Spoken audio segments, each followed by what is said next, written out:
ها واحد، السلام عليكم. اليوم نسافروا بكم لعالم الكهرباء والضوء ونشوفوا واحد من اهم الناس اللي بدعوا في هذا المجال. حل معايا داك الراس ويا الله بينا. واحد، جوج، ثلاثة.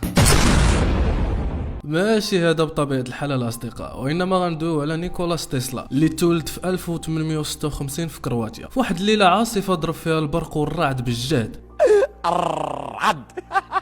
هاد الشي خلى القابلة تقول هاد الدري غادي يخرج على البشرية، ولكن وقع العكس. فبعد 16 عام قدر يخترع أول اختراع عليه اللي هو الملف الكهربائي، ومن بعد مشى قرا في جامعة براغا التشيكية وتخصص في الكهرباء، وتخرج منها ومشى خدم مهندس في كهرباء في شركة الهواتف بودابست 1881. من بعد عام انتقل لشركة أليسون كونتينتال في باريس، ومنها الميريكان باش يخدم مع العالم الشهير توماس إديسون. هذا من بعد غنعرفكم عليه. مهم مشى لعندو بوصاية من ريتشارد باشرل، ديك راه كنعرفو تهلا فيه. هو كحلا شويه، قال لي راه كنعرف جوج ديال العباقره في هاد الدنيا، انت واحد منهم والاخر هاد الدري. حتى السيد ما حملش ديك الهضره، حتى كيفاش كاين جوج عباقره، راه غير انا اللي كاين.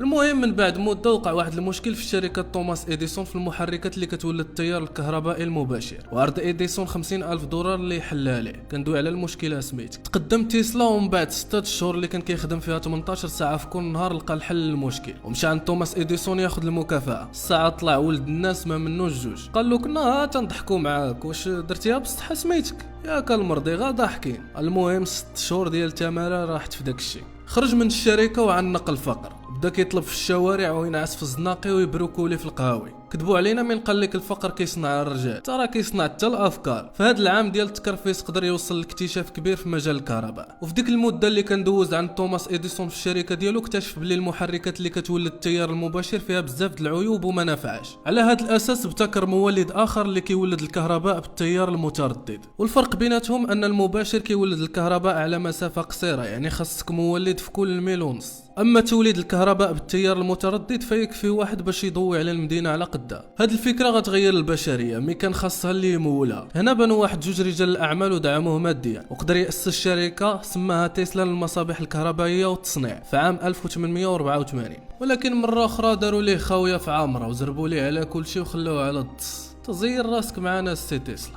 ما استسلمش، وفي عام 1887 لقى جوج مستثمرين جداد، وقدر ياخذ اول جوج براءات اختراع للتيار المتردد. وهنا تبدا حرب التيارات بينه وبين توماس اديسون، اللي شاف ان المولدات ديالو ما بقاتش عندها قيمه قدام مولدات تسلا. وحتى السيد رفع به دعوه باللي خدالو ديالو. الساعه القاضي قال له الله يهديك سميتك، تبقاو ديما حاقرين السيد، وخسر الدعوه ضد تسلا. توماس ما حبش هنا، وبدا كيشوفه اعلاميا ويشفر له الاختراعات ديالو، ومع ذلك كان هارب عليه بزاف. ترى اللي عنده. في 1899 مشى لينابيع كولورادو اللي كانت كتعرف تقلبات جويه كبيره، الرعد وداك الشيء، ونشا مختبر اللي معروف باشهر صوره فوتوغرافيه في العالم. تما قدر ينشا محول كهربائي كبير اللي يقدر يخزن فيه الصاعقه الكهربائيه ويحولها الى ملايين الفولتات. وهنا قدر يكتشف الكهرباء اللاسلكي، وباش يتاكد دار البولات في الارض، ومن ضرب البرق قدر يشعل كاع المصابيح عن بعد. بل التجربه مشات بعيد وضوات المدينه كامله على بعد بزاف ديال الكيلومترات.